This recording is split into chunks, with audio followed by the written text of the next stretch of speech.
peut-elle être chaste après avoir eu 25 ex? La réponse brute, non, pas dans le sens absolu du mot chaste, parce que la chasteté n'est pas un badge que tu portes après coup.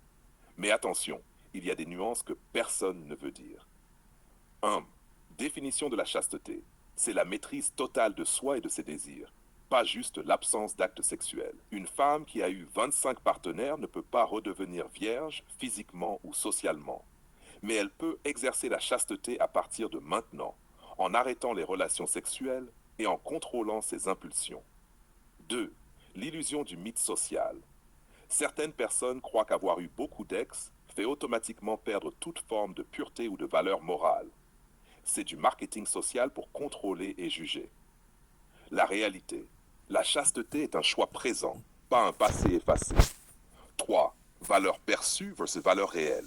Pour beaucoup d'hommes, la valeur d'une femme chaste se mesure par la rareté et le contrôle de soi, pas par le compteur de partenaires passés.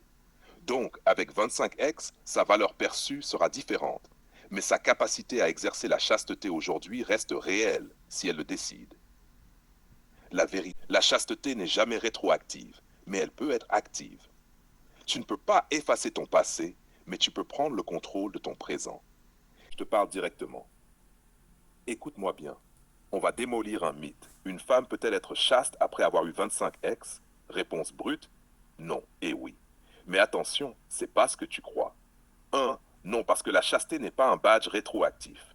Tu peux pas dire, j'ai eu 25 ex, mais maintenant je suis pur comme une vierge. Le corps, le passé, les habitudes, tout ça existe encore. Les souvenirs, l'expérience, le comportement, ça laisse des traces. Le monde, surtout les hommes de valeur, voient ça. De oui, mais seulement dans le présent. La chasteté, c'est un choix actuel, une discipline de soi, un contrôle total sur tes désirs et tes actions. Peu importe ton passé, si tu arrêtes les relations sexuelles et que tu choisis la maîtrise de toi-même, tu peux exercer la chasteté à partir de maintenant.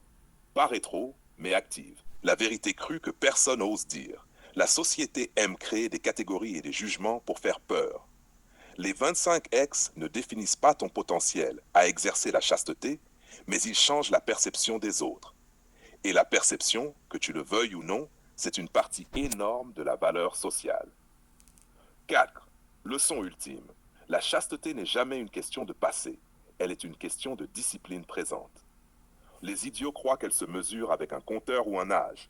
La réalité, c'est un acte de contrôle, un choix stratégique, un pouvoir sur soi-même.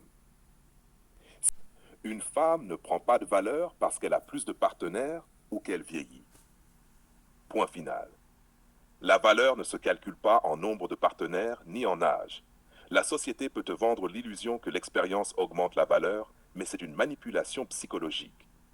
Ce qui crée de la valeur, c'est le contrôle de soi, la rareté stratégique, le charisme, l'impact réel sur le marché ou sur les hommes de valeur, pas un compteur de relations. Vieillir seul ou avoir eu plusieurs partenaires ne fait ni perdre ni gagner de valeur intrinsèque. La valeur perçue est toujours relative au contexte et aux yeux de celui qui juge. La vérité crue, les gens vivent dans le déni. Ils croient qu'une femme perd ou gagne de la valeur avec l'âge ou les expériences sexuelles. La réalité, la valeur humaine n'est jamais automatique, elle est toujours conditionnelle et stratégique. Si tu veux, je peux top 5 des illusions sur la valeur féminine, détruites sans pitié. 1. Plus de partenaires, plus de valeur. Non. Avoir eu plusieurs partenaires ne te rend ni plus attirante ni plus précieuse. La valeur féminine dans le vrai monde des hommes de valeur se mesure par la rareté stratégique, la maîtrise de soi et l'impact sur ceux qui comptent, pas sur un compteur sexuel. Le mythe du plus j'ai vécu, plus je vaux est vendu pour normaliser la liberté sexuelle et flatter l'ego. Mais dans la réalité crue, ça ne crée pas de valeur.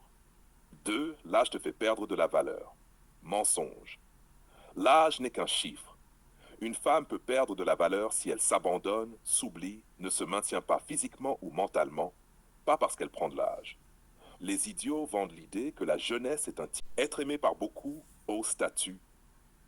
Faux. Les likes, les admirateurs, les messages d'hommes, ce n'est pas de la valeur réelle, c'est juste un écho de désir superficiel. La valeur féminine réelle se mesure par l'impact sur ceux qui ont du pouvoir, de la structure et de la valeur eux-mêmes, pas sur le vulgaire ou le superficiel. 4. L'expérience sexuelle est un atout. Encore faux. Une expérience utilisée intelligemment pour se connaître et comprendre la dynamique humaine peut renforcer la maîtrise de soi et la séduction. Mais accumuler des partenaires comme un trophée ne crée aucune valeur intrinsèque. Les hommes intelligents ne comptent pas les chiffres. Ils jugent la qualité, posent le contrôle et l'alignement avec leurs standards. 5. Le temps seul fait grandir la valeur. C'est un mensonge cruel. Le temps, sans stratégie, sans discipline, sans effort, fait juste vieillir et rouiller. La valeur n'apparaît jamais par magie. Elle se crée avec chaque action, chaque choix, chaque usage de soi-même. Le déni collectif pousse les femmes à croire que si je laisse le temps passer, je gagne. Mais dans la réalité crue, tu ne gagnes rien sans plan et effort intelligent. Conclusion sans filtre. La valeur féminine n'est jamais automatique, ni liée au nombre de partenaires, ni à l'âge, ni à l'expérience. Elle est toujours conditionnelle, stratégique et active. Les illusions vendues par la société sont massives. Elles veulent que tu crois que le simple fait de vivre te rend précieuse. Non. La valeur se mérite et se produit par l'usage de soi-même, pas par le temps ou les chiffres. Si tu veux